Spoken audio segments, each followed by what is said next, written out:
ದನಿಯಲಿ ನಿನ್ನದೇ ಬಿಂಬ, ನಗುತ್ತಲಿ ನೀ ಬಂದರೆ ಖುಷಿಯೋ ತುಂಬ. ನನ್ನ ಲೋಕದ ರಾಜಕುಮಾರಿ ನೀನು, ನಿನ್ನ ನೆರಳಲ್ಲಿ ಬದುಕುವೆನು ನಾನು.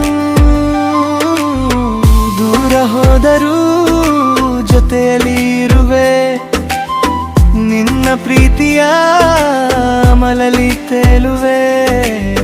100 ಜನ್ಮಕ್ಕೂ ನೀನೆ ಬೇಕೆಂದು ಹೇಳುವೆ ಜಗಕ್ಕೆ ನಾ.